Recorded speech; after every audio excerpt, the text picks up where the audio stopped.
দুয়ারে আইসাছে পালকি, দে সাজাইয়া দে তোরা। দুয়ারে আইসাছে পালকি, দে সাজাইয়া দে। বড়ই পাতার গরম পানি, বড়ই পাতার গরম পানি, গোসল সাইরা দে। দুয়ারে আইসাছে পালকি, দে সাজাইয়া দে তোরা। দুয়ারে আইসাছে পালকি, দে সাজাইয়া দে। আতর গোলাপ সুরমা মাখাও শেষবারের মতন, আমার লাইগা কিনায়ানো সাদা কাফন রে, ওই সাদা কাফন। আতর গোলাপ সুরমা মাখাও শেষবারের মতন, আমার লাইগা কিনায়ানো সাদা কাফন রে, ওই সাদা কাফন। কি আর হইবে দেরি কইরা, কি আর হইবে দেরি কইরা, গোসল সাইরা দে। দুয়ারে আইসাছে পালকি, দে সাজাইয়া দে তোরা। দুয়ারে আইসাছে পালকি, দে সাজাইয়া দে। 3.5 হাত মাটির ঘরে যাইতে হবে ভাই, সে ঘর ছাড়াই অন্য কোথাও যাইবার উপায় নাই রে, যাইবার উপায় নাই। 3.5 হাত মাটির ঘরে যাইতে হবে ভাই, সে ঘর ছাড়াই অন্য কোথাও যাইবার উপায় নাই রে, যাইবার উপায় নাই। বাঁশের ছাউনি বিছাইয়া, বাঁশের ছাউনি বিছাইয়া, দাফন কইরা দে। দুয়ারে আইসাছে পালকি, দে সাজাইয়া দে তোরা। দুয়ারে আইসাছে পালকি, দে সাজাইয়া দে। বড়ই পাতার গরম পানি, বড়ই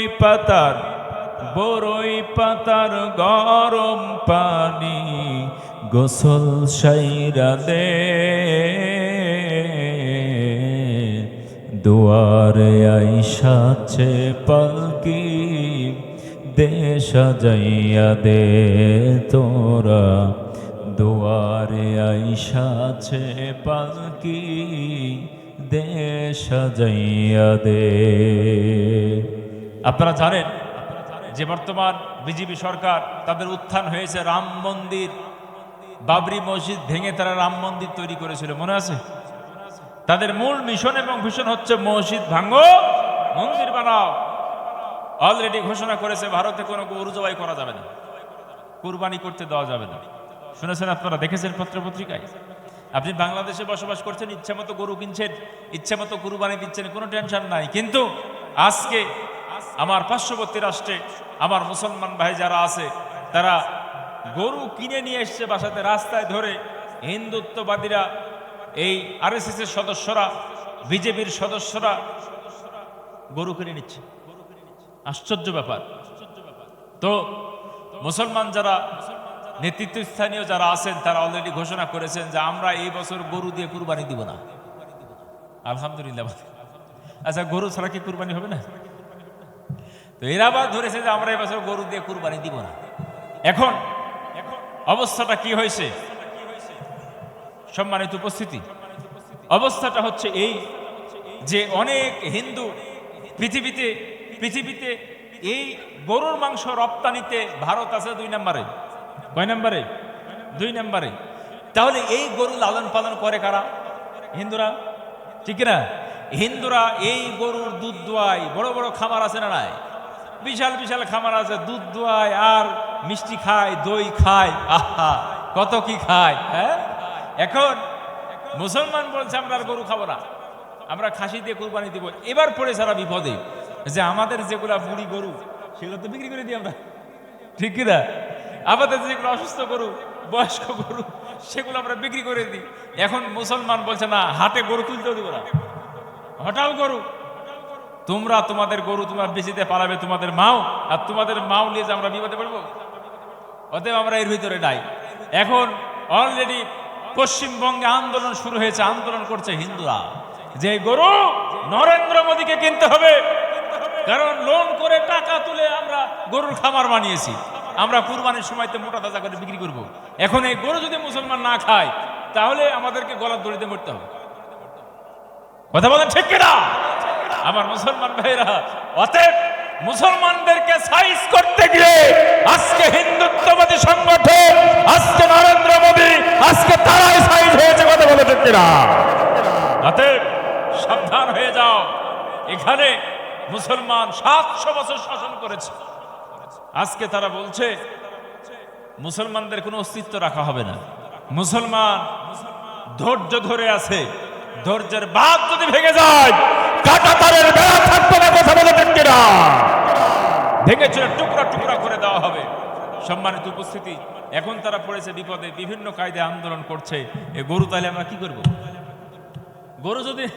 গরু যদি না খায় তাহলে এই মিষ্টি খাওয়ার জন্য দুধের দরকার। এখন এমনি এমনিতে দুধ হবে না, গরু তো বাছুর পাঠতে হবে।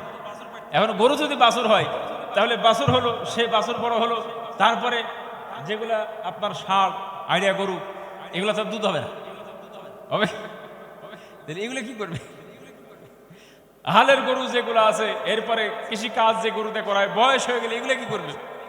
এখন বলেন তো, গোটা দেশে শুধু গরু গরু হয়ে যাবে না? এরাও প্রতিজ্ঞা নিয়েছে, ঠিক আছে এইবার গরু বাদ, এইবার আমরা খাসি চালাবো। এবার অলরেডি আন্দোলন শুরু হয়েছে, আলহামদুলিল্লাহ বলেন। এইভাবে প্রতিবাদ চলবে। আমরা কার সন্তুষ্টির জন্য কুরবানি দিই? আল্লাহর সন্তুষ্টির জন্য কুরবানি দিই। আল্লাহ পাক রব্বুল ইজ্জাতি ওয়াল জালাল আমাদের গরু দিতে পারবো না, খাসি দিয়ে দিব, আলহামদুলিল্লাহ, কুরবানি হবে না। লা ইয়ানালাল্লাহু লুহুমুহা ওয়ালা দিমাউহা ওয়ালাকিন ইয়ানালুহুত তাকওয়া মিনকুম। আল্লাহ পাক বললেন কুরবানির রক্ত মাংস কোনোটাই আল্লাহর কাছে পৌঁছায় না, পৌঁছায় কি? তাকওয়া। অতএব আমাদের আল্লাহ ভীতিটা আল্লাহর কাছে পৌঁছে যায়। সম্মানিত উপস্থিতি, তারা আমাদের বিরুদ্ধে যত ঘৃণিত ষড়যন্ত্র করুক না কেন, সমস্ত ষড়যন্ত্রের বেড়া জাল নস্যাৎ করে দেওয়ার জন্য একজন আছে না নেই? আমাদের ভয় আছে। সম্মানিত উপস্থিতি, তবে আমাদেরকে ঐক্যবদ্ধ হইতে হবে। আমরা যদি এখনো দলাদলি ফালাফালি করি, এখনো যদি আমাদের গা গরম হয় যে তোরা ক্ষমতা নেই, আমরা ক্ষমতা পাচ্ছি, আমাদের গা গরম, এটা মহা মুশকিল। এই জন্যে ভারতে আজকে হিন্দু নিধন, আজকে মুসলমান নিধন চলছে, মুসলমানদের বাড়িঘর ভাঙ্গা হচ্ছে, দোকানপাট লুট করা হচ্ছে। আচ্ছা, সে কি কংগ্রেসের সদস্য, না এই তৃণমূলের সদস্য, না বিজেপির সদস্য? এই পরিচয় করা হচ্ছে, না মুসলমান পরিচয় করা হচ্ছে? মুসলমান পরিচয় করা হচ্ছে। তবে যদি কখনো এখানে হিন্দুত্ববাদীরা হামলা করে, আপনি আওয়ামী লীগ করেন না, বিএনপি করেন না, জামাত ইসলাম, জাতীয় party, workers party, communist party, কি করে সেইটা দেখা হবে না, আপনি মুসলমান কিনা এটা দেখা হবে। সম্মানিত উপস্থিতি, এই জন্যে সমস্ত দলাদলি ফালাফালি ভুলে গিয়ে যে এখন যেমন ভারতে শুধু নারায়ে তাকবীর আল্লাহু আকবারের ধ্বনি উঠছে, ঠিক আমাদেরকে এই প্ল্যাটফর্মে আসতে হবে। কথা বলেন ঠিক কিনা? আমাদেরকে এই প্ল্যাটফর্মে আসতে হবে, অন্যথায় এই হিন্দুস্তানের পেটের ভেতরে ছোট্ট একটা ভূখণ্ড বাংলাদেশ অদূর ভবিষ্যতে এটা গাজায় পরিণত হওয়ার সম্ভাবনা আছে। আমরা যদি ঐক্যবদ্ধ না হই, আর আমরা যদি দালালি করি ভিন দেশের হিন্দুত্ববাদীদের, তাহলে এই সার্বভৌমত্ব নিয়ে আমরা সামনে বিপদে পড়তে পারি। সম্মানিত উপস্থিতি, আসুন আজকে আমরা শুনবো কুরবানি বিষয় নিয়ে আলোচনা ইনশাআল্লাহ। কুরবানির প্রাচীন ইতিহাস সম্পর্কে আমরা একটু আলোচনা শুনবো। আপনারা জানেন অতীত যুগে পয়গম্বর আদম আলাইহিস সালাতু ওয়াস সালামের দুইটা সন্তান হাবিল এবং কাবিল জোড়ায় জোড়ায় সন্তান হতো, একটা ছেলে একটা মেয়ে, একটা ছেলে একটা মেয়ে। এখন হাবিল এবং কাবিল জন্মগ্রহণ করলেন, তার সাথে দুইটা মেয়ে সন্তানও জন্মগ্রহণ করলেন। যখন তাদের বয়স হলো আল্লাহ পাক রব্বুল ইজ্জত ওয়াল জালাল বললেন উল্টা পাল্টা করে বিয়ে দাও। হাবিলের সাথে যেটা জন্মগ্রহণ করেছে সেটা কাবিলের সাথে বিয়ে দাও, কাবিলের সাথে যেটা জন্মগ্রহণ করেছে সেটা হাবিলের সাথে দাও। সম্মানিত উপস্থিতি, কাবিলের সাথে জন্মগ্রহণ করেছিলেন আকলিমা, হাবিলের সাথে জন্মগ্রহণ করেছিলেন লিওয়াজা। এখন আকলিমা দেখতে পেয়েছিলেন অনেক সুন্দরী, লিওয়াজা ছিলেন তার চাইতে একটু কমা। এখন কাবিল বললেন যে না, এটা আমি মানি না, এটা আমি মানি না, আমার আন্দোলন চলবে, যার সঙ্গে যেটা হয়েছে সেটাই সে বিবাহ করবে। আদেশ কার? আল্লাহ। সে আল্লাহর আদেশকে বৃদ্ধাঙ্গুলি দেখালেন না। এবার যখন তিনি আন্দোলন শুরু করলেন আল্লাহ পাক বললেন ঠিক আছে, পরীক্ষা হয়ে যাক, দুইজনে কুরবানি দাও। দুইজনে কি দাও? কুরবানি দাও। যার কুরবানি কবুল হবে সেই পাবে আকলিমা। সম্মানিত উপস্থিতি, এবার হাবিল এবং কাবিল দুই ভাই কুরবানি দিতে যাবে। এখন তো আমরা কুরবানি দিই, আমরা কুরবানি শেষে মাংস নিয়ে বাসায় আসি, এরপরে ফ্রিজে বন্দি করে থুই। বন্দি করে থোয়ার পরে এমনও মহিলা আছে যে এই ঈদের মাংস ওই ঈদে খায়। আছে আছে, কত কত এরকম আছে। হ্যাঁ, এইরকম ভাবে রেখে দেয়, আবার কুরবানি দেয় এমন করে যে কুরবানি যদি না দিই তাহলে জামাই বেটি আসবে, সমাজে কি বলবে, সাওয়াল্লা কি করবে। আছে না নাই? কুরবানি কি সমাজ দেখানোর জন্য, জামাই বেটি দেখানোর জন্য? হ্যাঁ, উদ্দেশ্য তো ভালো না।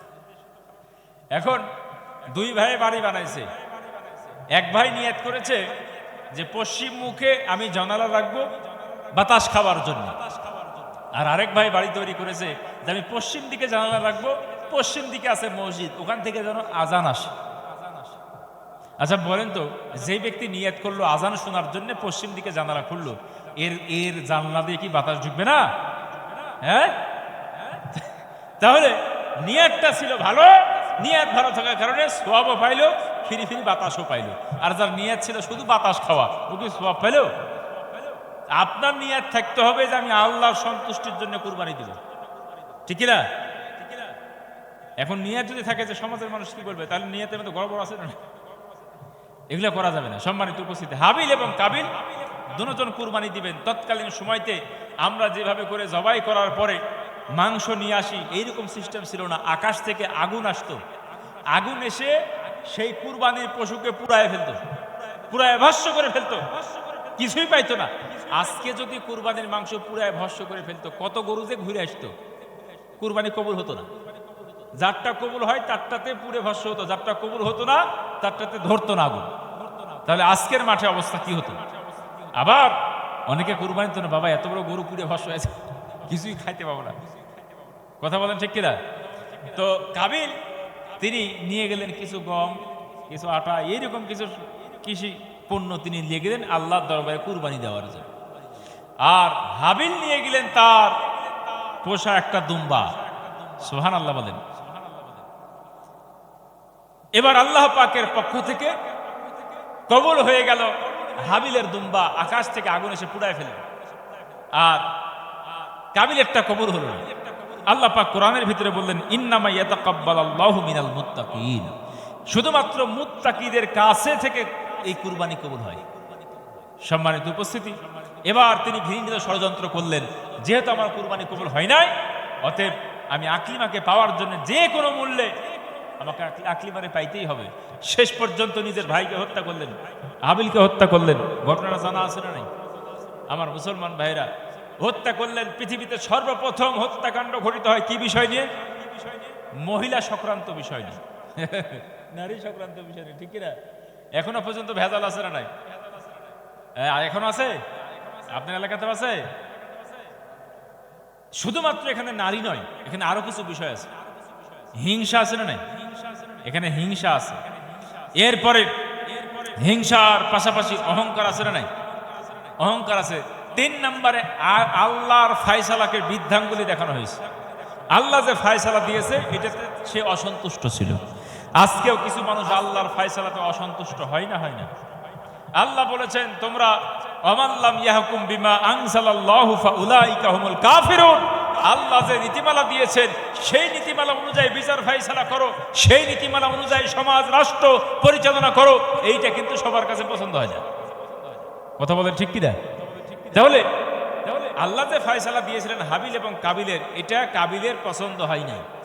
সম্মানিত উপস্থিতি, শেষ পর্যন্ত তিনি আপন ভাইকে হত্যার মতো ঘৃণিত ষড়যন্ত্র করলেন। তাহলে কুরবানি আজকে নতুন নয়, কুরবানি শুরু হয়েছে সেই আদম আলাইহিস সালাতু ওয়াস সালাম থেকে। কথা বলেন ঠিক কিনা? সম্মানিত উপস্থিতি, আল্লাহ পাক রব্বুল ইজ্জতি ওয়াল জালাল পবিত্র কালামে হাকিমের ভিতরে বললেন, গোলাম ইন্না সলাতি ওয়া নুসুকি ওয়া মাহিয়া ওয়া মামাতি লিল্লাহি রাব্বিল আলামিন। আমার নামাজ, আমার কুরবানি, আমার জীবন, আমার মরণ সবটা কার জন্য? আল্লাহর জন্য। এখন কুরবানি দিবেন, নামাজ নাই, আছে না নাই? কুরবানি দিবেন, নামাজ নাই। তাহলে আপনি যে ছুরি ধরবেন যে আমার নামাজ, শুরুতেই তো মিথ্যা কথা হয়ে গেল। হ্যাঁ, এত কষ্ট করে কুরবানি দিবেন, এত হাজার হাজার টাকা খরচ করবেন, শুরুতে মিথ্যা কথা বললেন যে আমার নামাজ, নামাজ তো নাই। গরু জবাই করতে দোয়া লাগে না হুজুর? ইন্না সলাতি ওয়া নুসুকি ওয়া মাহিয়া ওয়া মামাতি লিল্লাহি রাব্বিল আলামিন। আমার নামাজ, আমার কুরবানি, আমার জীবন, আমার মরণ সব টাকার জন্য, আল্লাহর জন্য। সম্মানিত উপস্থিতি, এজন্য আল্লাহ পাক রব্বুল ইজ্জত ওয়াল জালাল এই কুরবানির ভিতরে আমাদের জন্য পরীক্ষা আছে না নাই? পরীক্ষা আছে না নাই? সম্মানিত উপস্থিতি, আসুন ইব্রাহিম আলাইহিস সালাতু ওয়াস সালাম কে আল্লাহ পাক পরীক্ষা করেছিলেন। 80 বছর বয়সে একটা সন্তান দিয়েছিলেন। কত বছর বয়সে? 80 বছর বয়সে একেবারে বৃদ্ধ অবস্থায় একটা সন্তান তাকে দিয়েছিলেন। এই সন্তান দেওয়ার পরে তিনি তো মহা খুশি, আল্লাহর কাছে দোয়া করেছিলেন, রব্বি হাবলি মিনাস সলিহিন। সন্তান যখন নাই হয় তখন তিনি বাধ্য আল্লাহর কাছে দোয়া করলেন, আল্লাহ একটা নেককার সন্তান দেন। আল্লাহ পাক রব্বুল ইজ্জতি ওয়াল জালাল পবিত্র কালামে হাকিমের ভিতরে ডাক দিয়ে বললেন, রব্বি হাবলি মিনাস সলিহিন। বলে আল্লাহু আকবার। ইব্রাহিম পয়গম্বর জাতির পিতা, মিল্লাতা আবিকুম ইব্রাহিম হুয়া সাম্মাকুমুল মুসলিমিন। চিৎকার দিয়ে বলে আল্লাহু আকবার। আমার মুসলমান ভাইয়েরা গভীর মনোযোগ। এই পৃথিবীতে যত আম্বিয়া আলাইহিস সালাতু ওয়াস সালাম আগমন করেছেন, ইব্রাহিম পয়গম্বরের ঔরসজাত সন্তান ইসমাইল পয়গম্বর, এরপরে ইসহাক পয়গম্বর, ক্রমান্বয়ভাবে বনী ইসরায়েল জাতির ভিতরে প্রায় 70,000 নবী আগমন করেছে বলে আল্লাহু আকবার। আখেরি জামানার শ্রেষ্ঠ পয়গম্বর নবী মুহাম্মদুর রাসূলুল্লাহ সাল্লাল্লাহু আলাইহি ওয়াসাল্লাম, তিনিও ইব্রাহিম আলাইহিস সালাতু ওয়াস সালাম, ইসমাইল আলাইহিস সালাতু ওয়াস সালামের বংশধর বলে আল্লাহু আকবার। আল্লাহ পাক ডাক দিয়ে বললেন, ফাবাশশারনাহু বিগুলামিন হালিম। নেককার একটা সন্তানের শুভ সংবাদ আল্লাহ পাক দিয়ে দিলেন। 80 বছর বয়সে একটা সন্তান জন্মগ্রহণ করলেন। পয়গম্বর এত বেশি খুশি হয়ে গেলেন। আমার মুসলমান ভাইরা, এক পর্যায়ে আল্লাহ পাক রব্বুল ইজ্জতি ওয়াল জালাল লম্বা ঘটনা আল্লাহ আদেশ করলেন, ইব্রাহিম পয়গম্বর এই সন্তানকে তোমার মরুভূমির ভিতরে রেখে আসতে হবে, এটাই তোমার জন্য পরীক্ষা। ইব্রাহিম পয়গম্বরকে যত পরীক্ষা করেছেন প্রত্যেকটি পরীক্ষায় 100 নাম্বার পেয়েছেন না পান নাই? আল্লাহ পাক রব্বুল ইজ্জতি ওয়াল জালাল পবিত্র কালামে হাকিমের ভিতরে সূরাতুল ইব্রাহিমের ভিতরে সেই ঘটনা তুলে ধরলেন। বয়স যখন হয়ে গেল, ছোট্ট বাচ্চা যখন জন্মগ্রহণ করলেন, আল্লাহ পাক রব্বুল ইজ্জতি ওয়াল জালাল ডাক দিয়ে বললেন, পয়গম্বর তোমার জন্য পরীক্ষা হলো এই নবজাতক সন্তানকে এবং তোমার স্ত্রী হাজেরাকে নিয়ে একেবারে মরুভূমির ভিতরে রেখে আসতে হবে মক্কা নগরীতে। ইব্রাহিম পয়গম্বর কলিজার টুকরো সন্তানকে সাথে নিয়ে নিলেন, প্রাণের স্ত্রীকে সাথে নিয়ে নিলেন, চলতে শুরু করলেন মরুভূমির দিকে। সেই জায়গার দিকে চলতে শুরু করলেন যেই জায়গার ভিতরে বাইতুল্লাহ। বলি সুবহানাল্লাহ। আমার মুসলমান ভাইরা, এই বাইতুল্লাহর ভিত্তি স্থাপন করেছেন আল্লাহ পাক রব্বুল ইজ্জাত ওয়াল জালাল নিজেই। বাইতুল্লাহ বরাবর সোজা আকাশের ভিতরে আছে বাইতুল মামুর। প্রত্যেকটি জায়গায় এক আসমান, দ্বিতীয় আসমান, তৃতীয় আসমান, এইভাবে করে প্রত্যেকটি আসমানের ভেতরে একটা করে কেবলা আছে যেখানে ফেরেশতারা নামাজ আদায় করে। আমার মুসলমান ভাইরা, এই জন্যে ওই যে বাইতুল মামুর বরাবর একেবারে এই যে বাইতুল্লাহ পৃথিবীর কাবা, সেই জায়গার ভিত্তি স্থাপন করা আছে আল্লাহ পাক রব্বুল ইজ্জাতি ওয়াল জালাল নিজে ভিত্তি স্থাপন করেছেন। আল্লাহ আদেশ দিয়ে দিলেন পয়গম্বর, সেই জায়গার ভিতরে তোমার কলিজার টুকরা সন্তান এবং স্ত্রীকে নিয়ে চলে যাও। তৎকালীন সময়তে সেই জায়গার ভিতরে কোনো মানুষ নাই, বাড়ি নাই, ঘর নাই, গাছ নাই, কোনো কিছু নাই, ধুধু মরু প্রান্তর। ইব্রাহিম পয়গম্বর কলিজার টুকরা সন্তানকে নিয়ে গেলেন, একেবারে ছোট্ট বাচ্চা, স্ত্রীকে নিয়ে চলে গেলেন, মরুভূমির ভিতরে নামিয়ে দিলেন। কোনো কথা তিনি জবান দিয়ে বলতে পারলেন না। 80 বছর বয়স একটা সন্তান আল্লাহ পাক দান করলেন। এই সন্তানকে নিয়ে বুকের ভিতরে নিয়ে কোলে পিঠে করে মানুষ করবে, কিন্তু না, আল্লাহ পাক পরীক্ষা শুরু করলেন। পয়গম্বর ইব্রাহিম, এই সন্তানকে সহ তোমার স্ত্রীকে মরুভূমির ভিতরে রেখে আসতে হবে। মরুভূমির ভিতরে নামাইয়া দিলেন বিবি হাজেরাকে। জবানের ভিতরে কোনো কথা নাই, অল্প একটু পানি দিলেন, একটু খাবার দিলেন। নামিয়ে দেওয়ার পরে তিনি এইবার পিছন মুখে যখন ঘুরে চলে যাওয়ার জন্য প্রস্তুতি গ্রহণ করলেন, বিবি হাজেরা ডাক দিয়ে বললেন, প্রাণের স্বামী, আপনি আমারে মরুভূমির ভিতরে রেখে দিয়ে কই চলে যান আমি জানতে চাই। ইব্রাহিম পয়গম্বর আলাইহিস সালাতু ওয়াস সালাম কোনো কথাই বলতে পারলেন না। একবার, দুইবার, তিনবার যখন জিজ্ঞেস করলেন, বিবি হাজেরা জিজ্ঞেস করলেন, আপনি কি আপনার মতো করে রেখে যান না আল্লাহ পাক রব্বুল ইজ্জাতি ওয়াল জালালের আদেশে রেখে যান? পয়গম্বর তিনি আকাশের দিকে মাথাটা উঁচু করলেন, বুঝাই দিলেন, বিবি হাজেরা, আমার মতো করে আমি তোমারে রেখে যাই না, আমার আল্লাহ পাকের আদেশে তোমারে রেখে যাই। দূর থেকে বিবি হাজেরা তাকায় দেখলেন পয়গম্বর ইব্রাহিম আলাইহিস সালাতু ওয়াস সালাম চলতে শুরু করলেন। উটের পৃষ্ঠে চড়ে যখন চলতে চলতে চলতে যতক্ষণ পর্যন্ত চোখ দিয়ে দেখা যায় ততক্ষণ পর্যন্ত বিবি হাজেরা চেয়ে থাকলেন। পাহাড়ের আড়াল যখন হয়ে গেলেন পয়গম্বর ইব্রাহিম আলাইহিস সালাতু ওয়াস সালাম, তিনি দুখানা হাত তুলে আল্লাহর দরবারে দোয়া করলেন। চোখ দিয়ে পানির ফোঁটা পড়তে পড়তে মরুভূমির বালিগুলো স্পর্শ করতে শুরু করলো। আল্লাহর কাছে দোয়া করলেন, রব্বানা ইন্নী আসকানতু মিন যুররিয়্যাতি বিওয়াদিন গায়রি যী যারইন ইনদা বাইতিকাল মুহাররম। বলি আল্লাহু আকবার। আল্লাহর কাছে দোয়া করলেন, মাওলা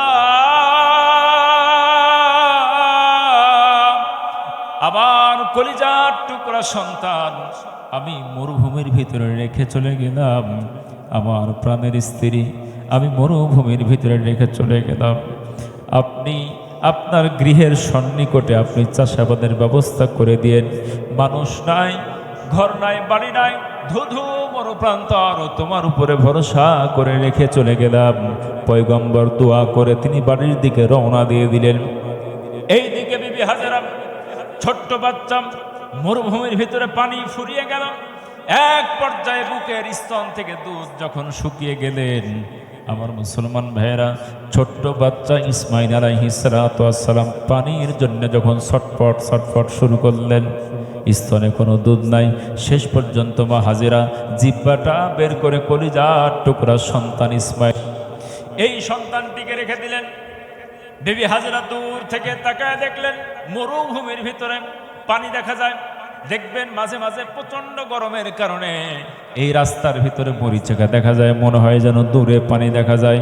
বিবি হাজেরা কলিজার টুকরা সন্তানকে রেখে দিয়া একবার সাফা পর্বতের দিকে দৌড় দেয়, একবার মারওয়া পর্বতের দিকে দৌড় দেয়, একবার সাফার দিকে দৌড় দেয়, আরেকবার মারওয়া পর্বতের দিকে দৌড় দেয়।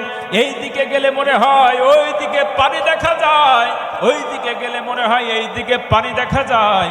আমার মুসলমান ভাইরা, আল্লাহ পাক রব্বুল ইজ্জাতি ওয়াল জালাল এই বিবি হাজেরা যখন দৌড়াদৌড়ি করছিলেন, আল্লাহ পাক রব্বুল ইজ্জাতি ওয়াল জালাল এই কাজটাকে এত বেশি পছন্দ করলেন। আল্লাহ তাআলা ডাক দিয়ে বললেন, কিয়ামত পর্যন্ত যতগুলো হাজী হজ করার জন্য আসবেন, যতক্ষণ পর্যন্ত বিবি হাজরার মতো করে সাফা মারওয়া দৌড়াদৌড়ি না করবে, হাজী কান খুলে শুনে নাও, তোমার হজ আমি আল্লাহ কবুল করব না। কথা বলো ঠিক কিনা? আমার মুসলমান ভাইয়েরা, বিবি হাজরা এইভাবে যখন দৌড়াদৌড়ি শুরু করলেন, আমার আল্লাহ ইসমাঈল আলাইহিস সালাতু ওয়াস সালাম তিনি ওইখানে শুয়ে আছেন। আল্লাহ পাক রব্বুল ইজ্জাতি ওয়াল জালাল যার রসুজাত বিশ্বনবী মুহাম্মদুর রাসূলুল্লাহ সাল্লাল্লাহু আলাইহি ওয়াসাল্লাম আগমন করবেন, সেই নবীর পায়ের পদধূলিতে ঝর্ণা চালু হয়ে গেল। বলি সুবহানাল্লাহ। আমার মুসলমান ভাইরা, ইসমাঈল আলাইহিস সালাতু ওয়াস সালামের পায়ের আঘাতে জমজম কূপ যখন চালু হয়ে গেল, মাটি ভেদ করে যখন পানি উঠতে শুরু করলেন, আমার মুসলমান ভাইয়েরা, বিবি হাজরা আগমন করলেন, তাকে দেখলেন, হায় হায়, কলিজার টুকরা সন্তান ইসমাইলের এখান থেকে পানি প্রবাহিত হচ্ছে। সুবহানাল্লাহ বলেন। পানি যখন বের হওয়া শুরু হয়ে গেল, পানি চলতে আসে, পানি যখন গড়ে গড়ে চলে যায়, বিবি হাজরা তখন হাতের ভিতরে পাথর নিয়ে এইভাবে করে পানিটাকে ঘিরে দেওয়ার জন্য চেষ্টা করলেন। চতুর্দিকে গোল করে যখন পানি ঘিরে দিলেন, না পানি তো থামে না, পানি তো বের হয়ে চলে যায়। কোনো প্রকার মেশিন নাই, ইঞ্জিন নাই, কিন্তু অটোমেটিক মরুভূমির ভিতর থেকে পানি বের হচ্ছে। বলি সুবহানাল্লাহ। মরুভূমির ভিতরে মাটির নিচে শক্ত পাথর, পানির কোনো ব্যবস্থা নাই, কিন্তু আল্লাহ পাক রব্বুল ইজ্জাতি ওয়াল জালাল, কেমন আল্লাহ পাকের কুদরত! এই যে জমজম কূপ চালু হয়ে গেল, এইভাবে করে পাথর ডিঙ্গায় যখন পানি প্রবাহিত শুরু করলে, পানি যখন থামে না, বিবি হাজরা ডাক দিয়ে বললেন, জম জম মানে থেমে যাও। আরবিতে জম মানে জমা হও, থেমে যাও।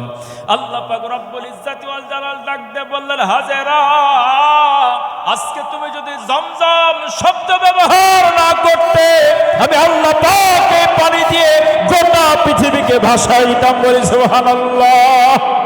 আমার মুসলমান ভাইয়েরা, জমজম শব্দ যখন ব্যবহার করলেন, পানি থেমে যাও, থেমে যাও, সাথে সাথে পানি থেমে গেলেন। এই কূপের নাম হয়ে গেল জমজম কূপ। মাত্র 6 ফিট গভীর, ইটালির ডবল পাম্প মেশিন দিয়ে অনবরত পানি উত্তোলন করা হচ্ছে। পানি শেষ হয় নাকি? মাত্র 6 ফিট গভীরতা। আমার মুসলমান ভাইরা, ক্রমান্বয়ে ভাবে চলতে আসে, কিন্তু পানি শেষ হয় না। আমার মুসলমান ভাইরা, এই পানি নিয়ে অনেক গবেষণা পৃথিবীতে আছে না নাই? আল্লাহ পাক রব্বুল ইজ্জাতি ওয়াল জালাল কি নিদর্শন কাবা শরীফের পাশে রেখে দিয়েছেন। সেই 13 বছর হয়ে গেল, ইব্রাহিম পয়গম্বর কলিজার টুকরা সন্তানকে মরুভূমির ভিতরে রেখে চলে আসছেন। পানি যখন বিবি হাজরা পেয়ে গেল, পাখি এবার পানি খাওয়ার জন্য আস্তে আস্তে চলে আসলো মরুভূমির ভিতরে। বিভিন্ন ব্যবসায়ী কাফেলা যারা ছিল, তারাও পানির জন্য সেখানে আগমন করলেন। মরুভূমিতে যাযাবর যারা আছে, পানি আছে যেখানে মানুষ বসবাস করে, সেখানে পানি যদি না পাওয়া যায়, আপনি এখানে বসবাস করতে পারবেন না। বাড়িঘর সব কিছু ছেড়ে দিয়ে চলে যাইতে হবে, পানি যেহেতু নাই।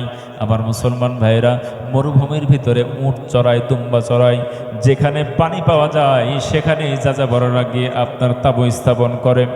বিবি হাজরার কাছে যখন পানি, বিভিন্ন বণিক সদস্যরা, ব্যবসায়ীরা বিবি হাজরার কাছে হাজির হয়ে ডাক দিয়ে বললেন, আপনার এখানে যদি আমাদেরকে থাকতে দেন, বাড়ি বানায় দিব, ঘর বানায় দিব, সব কিছু বানায় দিব, বিনিময়ে শুধুমাত্র আমাদেরকে পানি পান করতে দিবেন। আস্তে আস্তে আমার মুসলমান ভাইয়েরা, কাবা শরীফের পাশে বসতি গঠন শুরু হয়ে গেল। পানি যখন পাওয়া গেল, আস্তে আস্তে সেখানে বসতি, মানুষের বসবাস শুরু হয়ে গেল। ইব্রাহিম পয়গম্বর এর মধ্যে কোনোদিন আসে নাই। আপনার বয়স যখন 13 বছর হয়ে গেল, আল্লাহ পাক রব্বুল ইজ্জাতি ওয়াল জালাল আবারও আদেশ করলেন, পয়গম্বর আরেকটা পরীক্ষা শুরু। ছোট্টবেলায় বাচ্চারে রেখে আসছো মরুভূমির ভিতরে। ফালাম্মা বালাগা معه السعي قال يا بني إني أرى في المنام চিৎকার দিয়ে বলি আল্লাহু আকবার। ইব্রাহিম পয়গম্বরকে স্বপ্নে দেখাই দিলেন, তোমার সব চাইতে প্রিয় বস্তু যেটা সেইটা কুরবানি করতে হবে। ইব্রাহিম পয়গম্বরের কাছে সব চাইতে প্রিয় বস্তুই হচ্ছে তার কলিজার টুকরা সন্তান ইসমাইল। আমার মুসলমান ভাইরা, সেই সন্তানকে রেখে আসছে 13 বছর বয়স। স্বপ্ন দেখেছেন 8ই জিলহজ। 8ই জিলহজ যখন স্বপ্ন দেখলেন, স্বপ্ন দেখার পরে হাতের ভিতরে তিনি ছুরি নিয়ে রশি নিয়ে তিনি রওনা দিয়ে দিলেন সেই মরুভূমির দিকে যেখানে বিবি হাজেরা তার কলিজার টুকরা সন্তানকে নিয়ে অবস্থান করছেন। আমার মুসলমান ভাইরা, এবার বিবি হাজেরার স্বামী ইব্রাহিম আলাইহিস সালাতু ওয়াস সালাম আগমন করলেন কত বছর পর? 13 বছর পর। এরপরে ডাক দিয়ে বললেন, প্রাণের স্ত্রী, সুন্দরভাবে সন্তানকে সাজায় দাও, আমি দাওয়াত খাইতে নিয়ে যাব। আমার মুসলমান ভাইরা, এখন বলবেন দাওয়াত খাইতে কেমন করে নিয়ে যাই? মিথ্যা কথা বলেছেন নাকি? না, দাওয়াত খাইতে যাবেন, আল্লাহ পাক রব্বুল ইজ্জাতি ওয়াল জালাল মহিয়ান করিয়ান তার দরবারে হাজির হবেন। বলি সুবহানাল্লাহ। সন্তানকে সাজায় দিলেন, কলিজার টুকরা সন্তানকে সাথে নিয়াম ইসমাইলকে সাথে নিয়ে যখন বাবা ইব্রাহিম আলাইহিস সালাতু ওয়াস সালাম রওনা দিয়ে দিলেন, পথিমধ্যে ইবলিস শয়তান বসে আছে বুঝি? না না, ইবলিস শয়তান বসে নাই। তিনি বিবি হাজেরার কাছে হাজির হয়ে গেলেন, ডাক দিয়ে বললেন, এত কষ্ট করে সন্তানটা লালিত পালিত করলে, আজকে ইব্রাহিম পয়গম্বরের সন্তানটিরা জবাই করবে।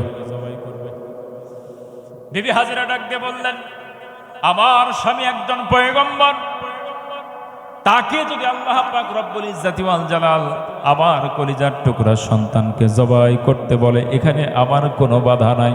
বলি আল্লাহু আকবার।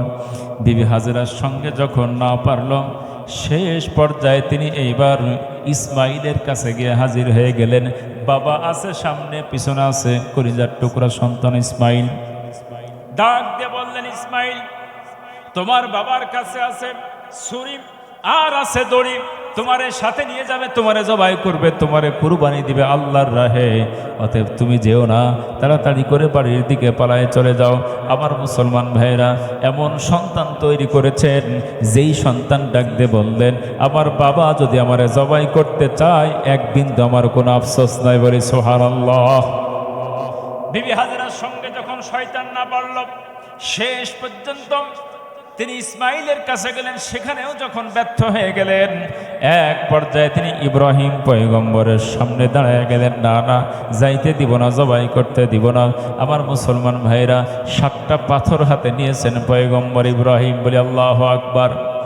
7টা পাথর হাতে নেওয়ার পরে পয়গম্বরের আর বুঝতে বাকি নাই এইটা হচ্ছে ধূর্ত ইবলিস।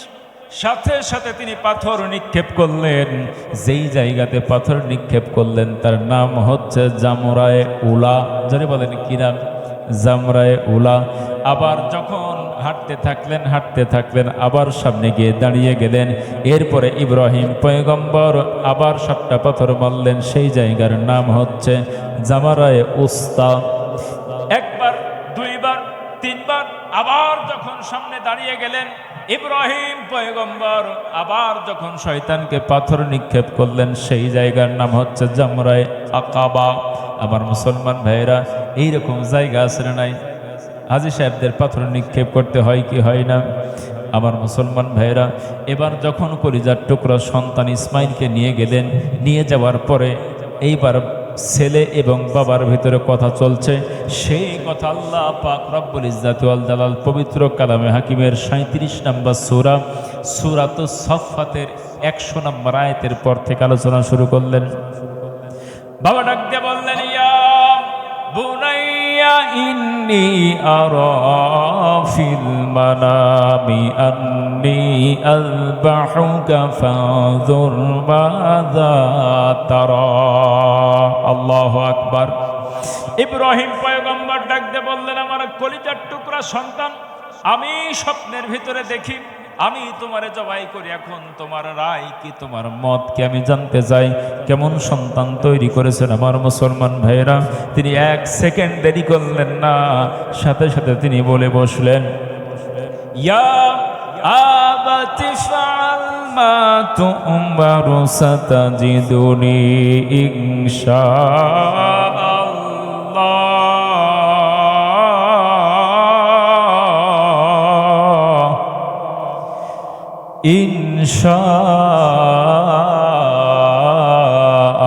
ইনশাআল্লাহু মিনাস সাবিরিন।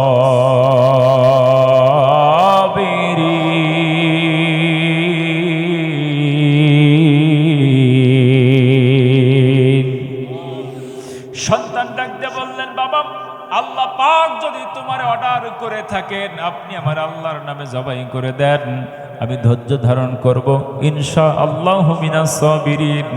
আপনি আমাকে ধৈর্যশীলদের মাঝে পাবেন বলে আল্লাহু আকবার। আমার মুসলমান ভাইরা, কেমন সন্তান তৈরি করেছিলেন। আমাদের সন্তান হলে কি করতে, তুক জবাই করব, ঠিক না, আমাকে জবাই করবি, তুক জবাই করবি। হ্যাঁ আমার মুসলমান ভাইরা, তাহলে বাবা যেমন ছিল, সন্তানও আমাদের বাবা ইব্রাহিম আলাইহিস সালাতু ওয়াস সালামকে আল্লাহ যত পরীক্ষা করেছেন, প্রত্যেকটি পরীক্ষায় 100তে 100 নাম্বার পেয়েছেন। কথা বলো ঠিক কিনা? আর আমরা সন্তান, আমরা কয়েকটা লেটার লেফেল করি। বাবা যদি 100 পায়, কমসে কম আমার 80 পাওয়া দরকার আছে, না 80 যদি না পায় 60 তো পাবো। হ্যাঁ সম্মানিত উপস্থিতি, বাবার সাথে সন্তানের মিল নাই। আজকে আমাদের বড়ই দুর্ভাগ্য অবস্থা। আলহামদুলিল্লাহ, চিঠিগুলো দেন। আপনারা জানেন, এই মাদ্রাসা ছেলে, আমরাও সন্তান মানুষ করি। আর ইব্রাহিম আলাইহিস সালাতু ওয়াস সালামের সন্তান ইসমাইল, দেখেন কেমন সন্তান। আল্লাহ পাকের দোয়া, যে দোয়া করেছিল রব্বি হাবলি মিনাস সলিহিন, এই দোয়ার ফসল না। আপনি তো দোয়া টোয়া লাগে না, আপনি তো সহবাসের দোয়া জানেন না, নঙ্গি দোয়া ঠিকই না, কোনো দোয়াই লাগে না, দোয়াও লাগে না, দাওয়াও লাগে না। হ্যাঁ এই জন্য দোয়ার দরকার আছে নাই। কোরআনের ভিতরে যে দোয়াগুলো আছে, দোয়া মুখস্থ করবেন তো ইনশাআল্লাহ। সূরা আহকাফের 15 নম্বর আয়াত, রব্বি আউজি'নি আন আশকুরা নি'মাতাকা আল্লাতী আন'আমতা আলাইয়া ওয়া আলা ওয়ালিদাইয়া ওয়া নa'মালা সালিহা। আল্লাহ, আমার উপরে যত নিয়ামত দিয়েছো তার শুকর যেন আদায় করতে পারি, আমার বাবার উপরে যত নিয়ামত দিয়েছো তার শুকর যেন আদায় করতে পারি। এরকম দোয়া আছে না নাই? দোয়া করবেন, এবং সন্তান সন্ততি যাতে ভালো হয় আল্লাহর কাছে চেয়ে নিতে হবে।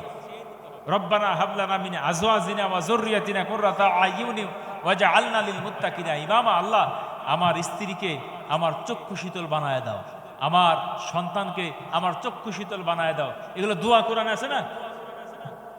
সম্মানিত উপস্থিতি, তো এই দোয়াগুলো যদি আমরা করতে পারি, আল্লাহ পাক তো শিক্ষা দিয়েছেন, চাইলাম না তো কোনোদিন।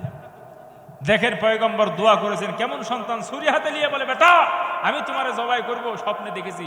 উনি বলছেন, ইয়া আবাতি ফাল মা তু'মার সাতাজিদুনি ইনশাআল্লাহু মিনাস সাবিরিন। আমার মুসলমান ভাইরা, গভীর মনোযোগ। ইব্রাহিম পয়গম্বর তার স্বপ্নের কথা যখন বর্ণনা করলেন, ইসমাইল আলাইহিস সালাতু ওয়াস সালাম 13 বছরের সন্তান, তিনি ডাকতে বললেন, বাবা তুমি যদি আমারে জবাই করে থাকো, আল্লাহ যদি তোমার আদেশ করে থাকে, আমি অবশ্যই জবাই হওয়ার জন্য প্রস্তুতি গ্রহণ করেছি। তুমি আমারে জবাই করো, আমি ধৈর্যশীলদের মধ্যে আমারে পাবেন। তবে আমার 4টা আবদার আছেন। আমাকে জবাই করার পূর্ব মুহূর্তে আপনার হাতের ভিতরে যে এই ছুরিটি আছে, এই ছুরিটা আপনি সুন্দরভাবে আগে ধার দিয়ে নেবেন, যাতে করে জবাইয়ের সময় তো কষ্টটা কম হয়। আমার মুসলমান ভাইয়েরা, দ্বিতীয় নাম্বার আবদার করে বসলেন, আব্বা জান আপনি যখন আমারে জবাই করবেন, আমার হাত পা গুলো শক্ত করে দড়ি দিয়ে বেঁধে নেবেন, যাতে করে আপনি যখন আমারে জবাই করবেন, আমার হাত পা গুলো ছিটকে গিয়ে যদি আপনার দেহ মুবারক আঘাত করে, আমি সহ্য করতে পারবো না, বেয়াদবি হয়ে যাবে। এই জন্য শক্ত করে দড়ি দিয়ে হাত পা গুলো বেঁধে নেবেন। তৃতীয় নাম্বার আবদার হলো, আপনি যদি আমারে শীত করে জবাই করতে শুরু করে দেন, আমি জানি আপনি আমারে সব চাইতে বেশি মহব্বত করেন, বেশি ভালোবাসেন। আমি আপনার কলিজার টুকরা সন্তান, আল্লাহর রাহে আমারে জবাই করার জন্য প্রস্তুতি গ্রহণ করেছেন। আপনি যদি আমার চেহারার দিকে তাকায়া ছুরি চালান, আমার মনে হয় আপনি আমারে জবাই করতে পারবেন না। আপনার দিলের ভিতরে মায়া আসবে, আমার চেহারা মুবারক যখন আপনি দেখতে থাকবেন, আপনার হয়তো ছুরি চলবে না। আপনার কাছে আমার আবদার, আপনি যখন আমার জবাই করবেন উপর করে শুইয়ে দিয়ে জবাই করবেন। চতুর্থ নাম্বার আবদার যখন করলেন, পয়গম্বর ইব্রাহিম ছোট বাচ্চার মতো হাউমাউ করে কান্না শুরু করে দিলেন। চোখগুলো ভিজে ভিজে দাঁড়িয়ে বেয়ে বেয়ে পানির ফোঁটাগুলো মরুভূমির বালি স্পর্শ করতে শুরু করলো। 4 নাম্বার আবদার করলেন, আব্বাজান আমারে যখন জবাই করা হয়ে যাবে, আমার দেহের ভিতরে যে জামাটি আছে, আমার কলিজার টুকরা মা আজকে 13টি বছর পর্যন্ত মরুভূমির ভিতরে কষ্ট করে, শুধুমাত্র আমার চেহারা মুবারকের দিকে তাকায়া কখনো খেয়েছে কখনো না খেয়েছে, শুধুমাত্র আমার জন্যে এই মরুভূমির ভিতরে সে পড়ে আছে। আবার চতুর্থ নাম্বার আবদার হলো, আমার যখন আপনি জবাই করবেন, আমার এই রক্তমাখা জামা আমার কলিজার টুকরা মায়ের হাতে আপনি জমা দিবেন। আবার মা আবার এত ভালোবাসে, এত মহব্বত করে, আমি যখন থাকবো না তখন আমার জামা সে বুকের ভিতরে নিয়ে বেঁচে থাকবে। এই কথা যখন বললেন, পয়গম্বর ইব্রাহিম আলাইহিস সালাতু ওয়াস সালাম মোমের মতো বলে গেলেন। চোখ ভিজে ভিজে, দাড়িগুলো ভিজে ভিজে পানি মরুভূমির মাটি যখন স্পর্শ করতে শুরু করলেন, আমার মুসলমান ভাইরা, বাবা এবং ছেলে দুজনে রওনা হয়ে গেলেন। দুজনে প্রস্তুতি গ্রহণ করলেন জবাই করার জন্যে। আসমান থেকে সব কিছু আল্লাহ পাক রব্বুল ইজ্জতি ওয়াল জালাল দেখেন না, বাবা এবং ছেলে যে প্রস্তুতি গ্রহণ করেছেন, আল্লাহ পাক রব্বুল ইজ্জতি ওয়াল জালাল সব কিছু দেখতেছেন। দেখি শেষ পর্যন্ত কি হয়। ফালাম্মা আসলামা ওয়া তাল্লাহু লিল জাবির। আল্লাহ কোরআনের ভিতরে সূরাতুস সাফফাতের 103 নম্বর আয়াতের ভিতরে ডাক দিয়ে বললেন, পিতা এবং পুত্র উভয় আনুগত্য প্রকাশ করলেন, আল্লাহর সামনে নত হয়ে গেলেন। বাবা তার নিজের সন্তানকে আল্লাহর রাহে জবাই করার জন্য প্রস্তুতি গ্রহণ করলেন। সন্তান আল্লাহর জন্য নিজেকে জবাই করার জন্য তিনি প্রস্তুতি গ্রহণ করলেন জবাই হওয়ার জন্য। দুজনে যখন প্রস্তুতি গ্রহণ করলেন, এমত অবস্থায় পয়গম্বর ইব্রাহিম আলাইহিস সালাতু ওয়াস সালাম কলিজার টুকরা সন্তানকে যখন শুইয়ে দিয়েছেন, ছুরি দিয়ে যখন জবাই করতে শুরু করবেন, আহারে আল্লাহ পাক রব্বুল ইজ্জতি ওয়াল জালাল সরাসরি ডাইরেক্ট ডাক দিয়েছেন ছুরিকে, খবরদার খবরদার আমার ইসমাইলের যেন একটা পশম না কাটে। আল্লাহু আকবার। আমার মুসলমান ভাইরা, ইব্রাহিম পয়গম্বরকে যখন আগুনের ভিতরে ফেলে দেওয়া হয়, নমরুদ বাদশা যখন আগুনের ভিতরে ফেলে দিলেন, ইব্রাহিম পয়গম্বর, পৃথিবীর সমস্ত মানুষ একদিক, ইব্রাহিম পয়গম্বর একদিকে, তিনি তাওহীদের উপরে টিকে আছেন। নিজের বাবা পর্যন্ত তারা আগুনের ভিতরে ফেলতে চায়। আকাশের ভিতরে ফেরেশতারা কান্না শুরু করেছেন। পাহাড় পরিচালক ফেরেশতা আগমন করেছেন, বড় বড় ফেরেশতারা আগমন করলেন। পয়গম্বরকে ডাক দিয়ে বললেন, আপনি শুধু একটা বার আমার আদেশ দিয়ে দেন, আমি এই আগুনটারে নিয়ে গিয়ে সাগরের ভিতরে ফেলে দিব। ইব্রাহিম পয়গম্বর ডাক দিয়ে বললেন, তোমারে কে পাঠাইছে জানতে চাই? তিনি ডাক দিয়ে বললেন, আমারে আল্লাহ পাঠাইছে।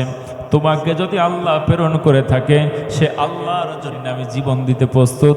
আমি যে আগুনের ভিতরে পড়ে যাই, এইটাকে আল্লাহ দেখতে পাই না। পৃথিবী যখন স্তব্ধ হয়ে গেল, সমস্ত কাফেরেরা একত্রিত হয়ে একজন তাওহীদপন্থী ইব্রাহিম পয়গম্বরকে যখন আগুনের ভিতরে ফেলে দিলেন, আকাশের ফেরেশতারা, সমস্ত ফেরেশতারা হতভম্ব হয়ে গেল। এমন অবস্থায় আল্লাহ পাক ডাক দিয়ে বললেন, ইয়া নার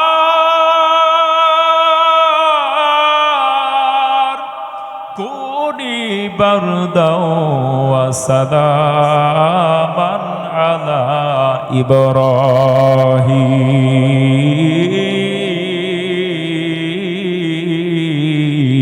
ইব্রাহিম। আল্লাহু আকবার। আল্লাহ পাক রব্বুল ইজ্জতি ওয়াল জালাল সরাসরি আগুনকে ডাক দিয়ে বলেছেন, ইয়া নার, হে আগুন, খবরদার খবরদার, আমার পয়গম্বরের যাতে করে একটা পশম না পুড়ে যায়। পয়গম্বরের হাতের ভিতরে দড়ি আছে, দড়ি আগুন খেয়ে ফেলেছে, কিন্তু পয়গম্বরের একটা পশম আগুন পুরাইতে পারে নাই। বলে সুবহানাল্লাহ। আল্লাহ পাক ডাইরেক্ট আগুনকে আদেশ দিয়েছিলেন, এইবার ডাইরেক্ট ছুরিকে আদেশ দিয়ে দিলেন। ডাক দিয়ে বললেন, ছুরি বাবা এবং ছেলে দুজনে আনুগত্য প্রকাশ করেছে। খবরদার, খবরদার, যত ইব্রাহিম পয়গম্বর চেষ্টা করুক না কেন, একটা ইসমাইলের পশম যেন না কেটে যায়। বাবা ইব্রাহিম পয়গম্বর এবার চেষ্টা চালাইতে আছে, বারবার চেষ্টা করতে আছে, কিন্তু একটা পশম পর্যন্ত কাটে না। ব্যাপার কি এইরকম হলো কেন? ছুরি দিয়ে তো ঝাড় দেওয়া হলো, এরপরও কাটে না কেন? ছুরি যখন দূরে নিক্ষেপ করলেন, পাথরের সঙ্গে লেগে গিয়ে পাথর কেটে যায়। বলে আল্লাহু আকবার। এরপরে প্রস্তুতি গ্রহণ করলেন, ইব্রাহিম পয়গম্বর ইসমাইলকে জবাই করে ফেলবেন। আকাশের ভিতরে এবার চিৎকার দিয়ে ডাকতে বললেন, ফেরেশতা জিবরাইল তাড়াতাড়ি করে যাও, জান্নাত থেকে একটা দুম্বা নিয়ে গিয়ে সেই জায়গার ভিতরে হাজির হয়ে যাও যেখানে বাবা এবং ছেলে কুরবানি দেয় আল্লাহর নামে। বলি সুবহানাল্লাহ। যাইতে যদি তোমার দেরি হয়ে যায়, যদি এই ছুরি ইসমাইলের একটা পশম কেটে যায়, আজকে মার্ডার কেসের আসামি কিন্তু জিবরাইল তুই। আবার মুসলমান ভাইরা, এই কথা যখন বলেছেন, ছুরি যখন দ্বিতীয়বার হাতের ভিতরে নিয়েছেন, এইবার জবাই করে ফেলবে।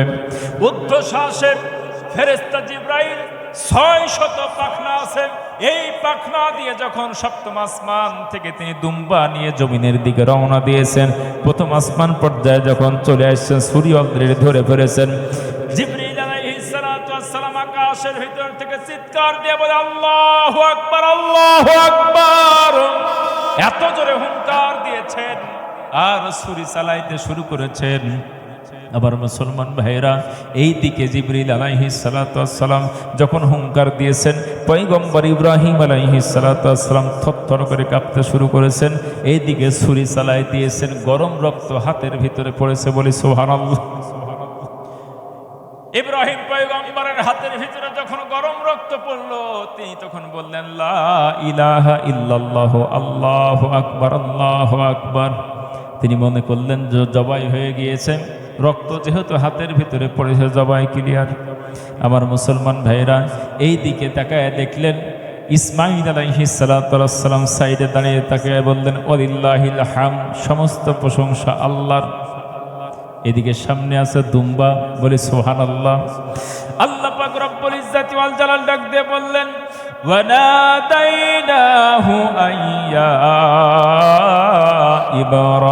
ইব্রাহিম قد صدقت الرؤيا إنا كذلك نجزي المحسنين الله أكبر আল্লাহ পাক ডাক দিয়ে বলেন, হে ইব্রাহিম, তুমি তোমার স্বপ্নকে বাস্তবে পরিণত করেছো, আমি এইভাবে করে সৎকর্মশীল পরায়ণদেরকে আমি পুরস্কার দিয়ে থাকি। ইন্না হাযা লাহুয়াল বালাউল মুবিন, এটা ছিল সুস্পষ্ট একটা বিশাল একটা পরীক্ষা আল্লাহর পক্ষ থেকে। অফাদাইনাহু বিযিবহিন আযীম, আমি তার পরিবর্তে জবাই করার জন্য এক মহান জন্তু প্রেরণ করে দিলাম। সুবহানাল্লাহ বলেন। কোরআনে আছে না, মহান একটা জন্তু প্রেরণ করলাম। সেই জন্তু কি? মুফাসসিরিনে কেরাম বলছে এই জন্তু সেই জন্তু, ওই যে হাবিল নিয়ে গিয়েছিল কুরবানি করতে, মনে আছে না? সেই দুম্বা। মুফাসসিরিনে কেরাম বলছেন ওই যে সেই দুম্বা আগুন এসে নিয়ে চলে গেল, সেই দুম্বা আল্লাহ পাক রব্বুল ইজ্জাতি ওয়াল জালাল যখন ইসমাঈল আলাইহিস সালাতু ওয়াস সালাম এবং ইব্রাহিম পয়গম্বরকে পরীক্ষা করা হলো, তখন এই দুম্বা আল্লাহ পাক রব্বুল ইজ্জাতি ওয়াল জালাল পয়গম্বরকে হাদিয়া প্রেরণ করলেন। বলে আল্লাহু আকবার। সম্মানিত উপস্থিতি, ওয়াতারাকনা আলাইহি ফিল আখিরিন সালামুন আলা ইব্রাহিম। এইরকম ভাবে পয়গম্বরদেরকে পরীক্ষা করেছে না করে নাই? অতএব আমাদের পরীক্ষা আছে না নাই? যত পরীক্ষা দিবেন তত মান বৃদ্ধি পাবে। পরীক্ষা নাই, মানও নাই। আল্লাহ পাক বলেন আহাসিবান নাসু আইয়ুতরাকু আইয়াকুলু আমান্না ওয়া হুম লা ইফতানুন, তোমরা কি মনে করেছো এমনি এমনি জান্নাতের ভিতরে প্রবেশ করবে? তোমাদেরকে পরীক্ষা করা হবে না? অবশ্যই পরীক্ষা করা হবে। পরীক্ষা করবেন কে? আল্লাহ তাআলা। বিপদ আপদ মুসিবতে পরীক্ষা করবে আল্লাহর দিনের জন্য, আল্লাহর রাহে আপনি আন্দোলন করছেন কিনা, আপনি কষ্ট সাধনা করছেন কিনা, এটা আল্লাহ পাক দেখবেন না?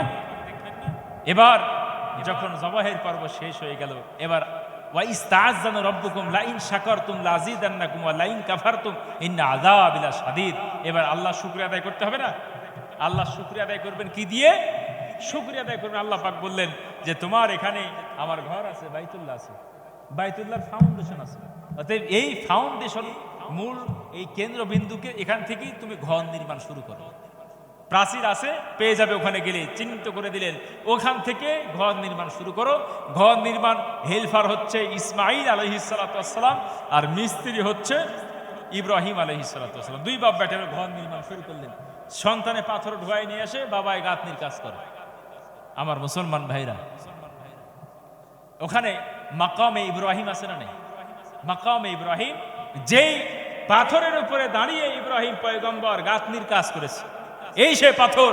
আজকে দেখবেন বিল্ডিং এ উঠবেন, লিফটের প্রয়োজন আছে না নাই? লিফটে বিদ্যুৎ লাগবে, এরপরে আপনার জেনারেটর লাগবে, অন্যথায় লিফট উপরে উঠবে না।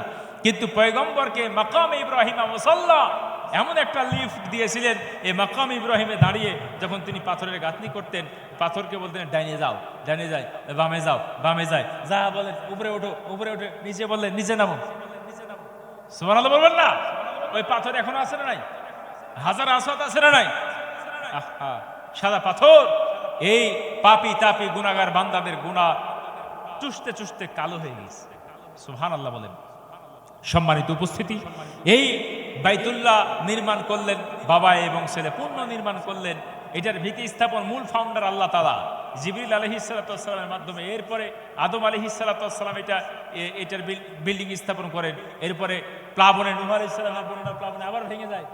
বহু ইতিহাস, কাবা শরীফের ইতিহাস নিয়ে বক্তব্য দিলে আরেকটা ওয়াজ। বাইতুল্লাহ শরীফ যখন নির্মাণ হয়ে গেলেন, আল্লাহ পাক রব্বুল ইজ্জাতি ওয়াল জালাল কিছু পাথর বেঁচে গেলেন। ইব্রাহিম পয়গম্বরকে ডাক দিয়ে বললেন, ওগো পয়গম্বর, পাথরটা তুমি আকাশের দিকে নিক্ষেপ করো। বাইতুল্লাহর পাথর যখন আকাশের দিকে নিক্ষিপ্ত করলেন, পাথর উড়ে গেল, কিন্তু সেই পাথর আর ঘুরে আসে নাই। জিজ্ঞেস করলেন আল্লাহ তাআলা, পাথর দিয়ে নিক্ষেপ করলাম, পাথর তো ফিরে এলো না। আল্লাহ পাক ডাক দিয়ে বললেন, এই পাথর আমি পৃথিবীর আনাচে কানাচে পৌঁছায় দিয়েছি। যেখানে যেখানে পাথরের টুকরা পড়বে, কিয়ামতের আগ দিয়ে আল্লাহর নামে সেখানে সেখানে একটা করে মসজিদ তৈরি হবে বলে সুবহানাল্লাহ। আমার মুসলমান ভাইয়ের, এখানে পাথর আছে না নাই? ওই পাশে আছে না নাই? আল্লাহ পাক রব্বুল ইজ্জাতি ওয়াল জালাল এগুলো কাবারই অংশ বলে সুবহানাল্লাহ। কাল হাসরের ময়দানে কাবা শরীফ হবেন হচ্ছে ইঞ্জিন, আর এই মসজিদের সঙ্গে যারা আবাদ করেছে এগুলা হচ্ছে বগি। যাদের সঙ্গে মসজিদের সম্পর্ক ভালো ছিল, এখানে ভেতরে ভরে দিয়ে জান্নাতের ভিতরে পৌঁছায় দিবেন বলে আল্লাহু আকবার। আমার মুসলমান ভাইয়েরা এমন একটা ঘর নির্মাণ করলেন, ডেলি এই ঘরের ভিতরে 120টা রহমত নাজির হয়। এই বাইতুল্লাহর উপর আল্লাহ পাকের পক্ষ থেকে 120টা রহমত নাজির হয়। যেই ব্যক্তি তাওয়াফ করে তার উপরে 60টা রহমত নাজির হয়। যেই ব্যক্তি বাইতুল্লাহর সামনে নামাজ আদায় করবেন তার উপরে 40টা রহমত নাজির হয়। যেই ব্যক্তি শুধুমাত্র বাইতুল্লাহর দিকে তাকিয়ে থাকবেন তার উপরে নাজির হয় 20টা রহমত। বলে আল্লাহু আকবার। আল্লাহর পয়গম্বর ডাক দিয়ে বললেন, যে ব্যক্তি বাইতুল্লাহর ভিতরে নামাজ পড়বে, বাইতুল্লাহর নামাজ পড়বে 1 লক্ষ গুণ সওয়াব পাবে। যে ব্যক্তি মসজিদে নববীতে নামাজ পড়বে, বাইতুল মুকাদ্দাসে নামাজ পড়বে 50,000, বাইতুল্লাহর ক্ষেত্রে 1 লক্ষ। বলে আল্লাহু আকবার। ঘর যখন নির্মাণ হয়ে গেল, এরপরে ইব্রাহিম পয়গম্বরকে ডাক দিয়ে বললেন, একটা আজান দিয়ে দেন। ওয়াজিন ফিন নাসি বিল নাসি বিল হাজ। মরুভূমি প্রান্ত, ধুধু মরু প্রান্ত, মানুষ নাই, ঘর নাই, এমত অবস্থায় অল্প কিছু সংখ্যক মানুষের ভিতরে আল্লাহ পাক রব্বুল ইজ্জাতি ওয়াল জালাল বললেন, এবার তুমি আজান দিতে শুরু করো। পয়গম্বর ডাক দিয়ে বললেন, হজের আজান দিয়ে কি হবে? কি আসবে আজান শুনে? আল্লাহ পাক ডাক দিয়ে বললেন, পয়গম্বর তোমার কাজ হলো আজান দেওয়া। ওয়াজিন ফিন নাসি বিল হাজ। হজের জন্য তুমি আহ্বান করো, আজান দিয়ে দাও। এই আজানটা পৌঁছায় দেওয়ার দায়িত্ব আমার। আজ থেকে 4,500 বছর পূর্বে বাইতুল্লাহ নির্মাণ করলেন ইব্রাহিম পয়গম্বর, হজের জন্য আজান দিয়ে দিলেন। কিয়ামত পর্যন্ত হাজী সাহেবরা এখনো পর্যন্ত সেই বাইতুল্লাহর কিনারে গিয়ে বলে, লাব্বাইক আল্লাহুম্মা লাব্বাইক, লাব্বাইক লা শারীকা লাক লাব্বাইক, ইন্নাল হামদা ওয়ান নি'মাতা লাকা ওয়াল মুলক, বলে আল্লাহু আকবার। সেই যে পয়গম্বর আজান দিয়েছেন, এখন লক্ষ লক্ষ মানুষ সেখানে গিয়ে হাজির হয়, সে আজানের জবাব দেয় লাব্বাইক আল্লাহুম্মা লাব্বাইক বলতে থাকে, বলে আল্লাহু আকবার। আমার মুসলমান ভাইরা, এই কাবার সঙ্গে অনেক স্মৃতি আছে না নাই? আমার মুসলমান ভাইরা দেখেন, এখন লক্ষ লক্ষ মানুষ সেখানে যাচ্ছে, সেখানে নামাজ আদায় করছে, এরপরে সেই স্মৃতিগুলো আপনার ধারণ করছে, লালন করছে, সেই চেতনা বাস্তবায়ন করার জন্য চেষ্টা করছে। সামনে হজ আছে না? সামনে হজ আছে, কুরবানি আছে। আল্লাহ পাক রব্বুল ইজ্জাতি ওয়াল জালাল যেন আমাদের কুরবানিকে কবুল করেন, সকলে বলে আমিন। যারা হজে গিয়েছেন তাদেরকে নিরাপদে যেন আবার তাদের জন্মভূমিতে যেন ফিরে আসার তৌফিক দান করেন, সকলে বলে আমিন।